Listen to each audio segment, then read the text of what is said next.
Attention on deck. Major warts and all here. With the continuing concern over the coronavirus and following up on my video of a day ago, I've decided, after much research, to offer up some of my family elixirs that down through the decades we've passed on once we enter the flu season. I'm hoping that this will give you some ideas of how you can energize your immune system and stave off what could possibly be a very big problem.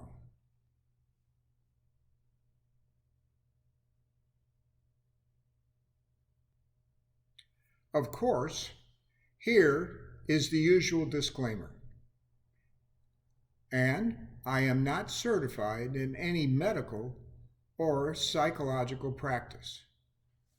Let's get on with it. Here are 10 areas that you should consider in order to get your immune system energized to work at its top capacity. Let's talk first about meat. Meat is great. It has been the go-to food for humans since day one, right after the apple, that is. Meat naturally contains all the nutrients your body requires to run optimally. And the most powerful meat that you can eat that is a superfood would be liver. I know some of you get really queasy when we talk about that, but I have liver at least twice a week, and I smother it in onions. Well, the onions aren't exactly keto, but that's what I grew up on, and it still tastes good today.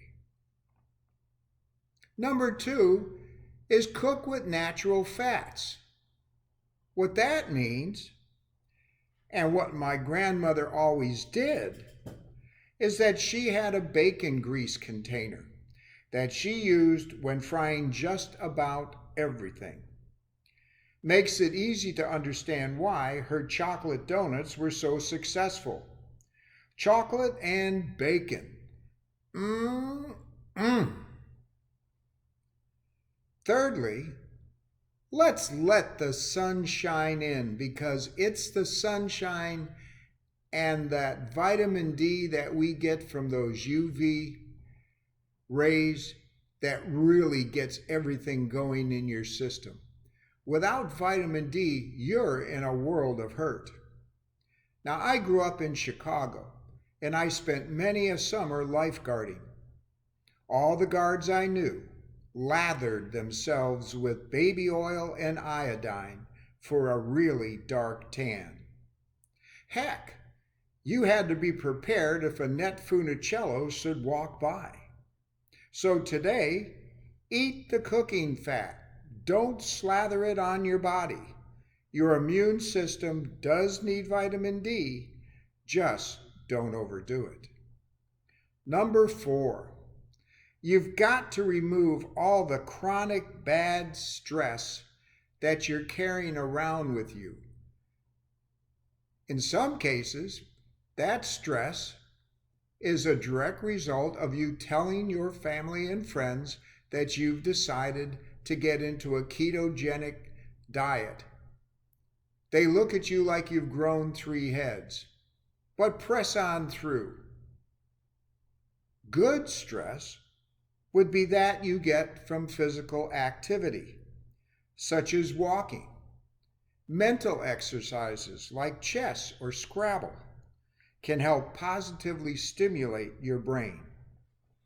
Bad stress might be hitting a deer with your new car, or doing your taxes and finding out your coverage is lapsed or you owe thousands of dollars. Now, stick with me here. I have some bonus suggestions at the end of the video.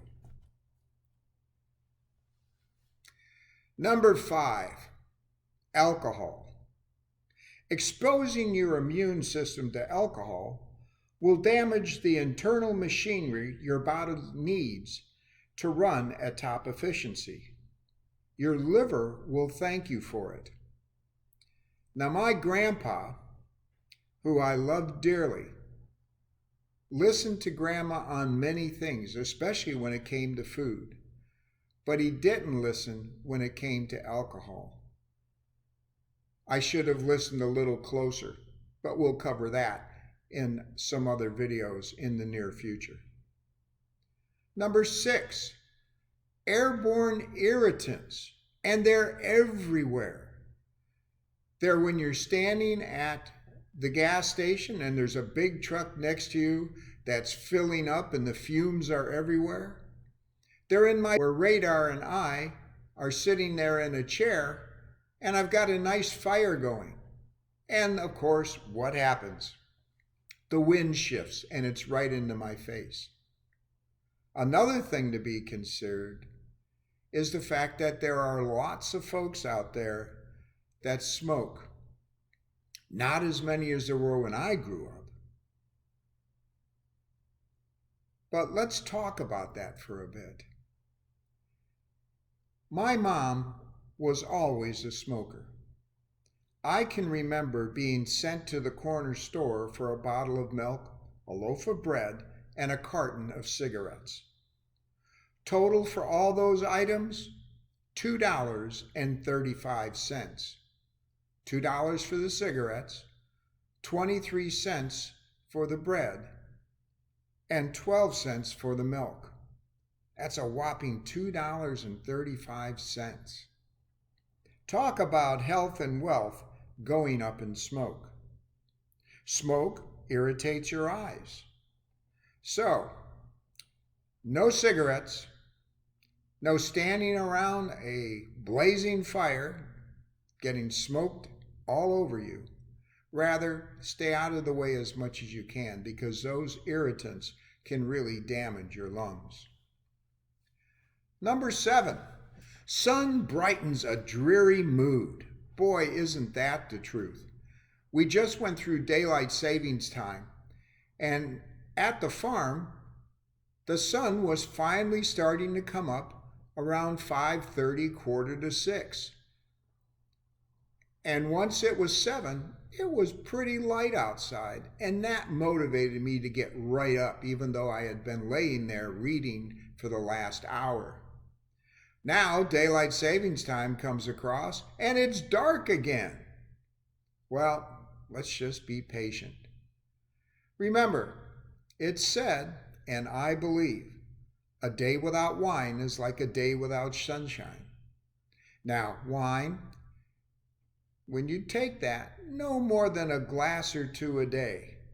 Even that can brighten up even the darkest room. But being out on a beautiful sunny day can lift your spirits and add positively to your overall well-being. Number 8, get better sleep. My cousin slept with a howdy-doody night lamp. It was huge. For me, staying in that room still gives me the shivers. The howdy-doody smile was just plain creepy. So, remove all distractions. Turn off the TV or the PC and open a window. My windows are open, even in winter. A cold bedroom really helps. Funny thing though, Raider seems to snuggle up even closer in winter, and he snores. Get out there and energize your brain by energizing your body. Out here at the farm, I try to take a walk at least 3 to 4 times a week. Now, Dr. Berry likes to walk in the morning. Raider and I shoot for the late evening. This seems to help with digestion and getting off to quality sleep. A good 20 to 25 minutes to cover just over a mile around our north field works just fine. And lastly, but definitely not the least, is my mom's special elixir. My mom would take the turkey or chicken carcass and simmer it on the stove. I remember ham hocks also. This was kept in the fridge or freezer to be combined with other ingredients or heated and poured into a cup if we had a cold or something else coming on. Now this list I stole from Dr. Berry and have included his more learned explanations in my notes in the program. Please review them for yourself.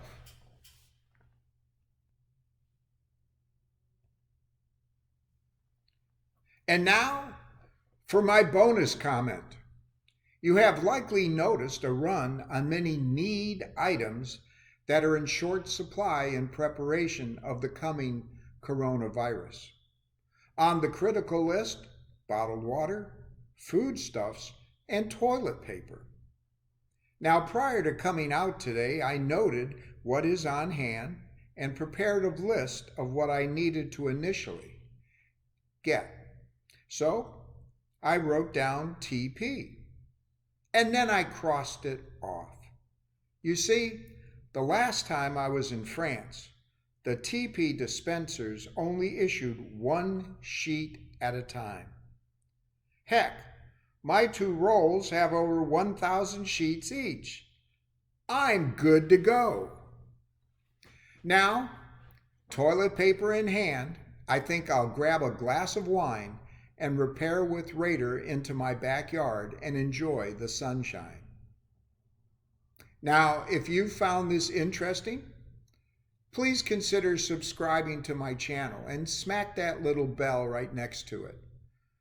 Give me a like, and more importantly, if you believe what I've just presented to you can be beneficial to family or friends, because we know we all want to die happy, healthy, and fulfilled. Be wise, be ready, and be healthy. This is Major Warts and all. Out!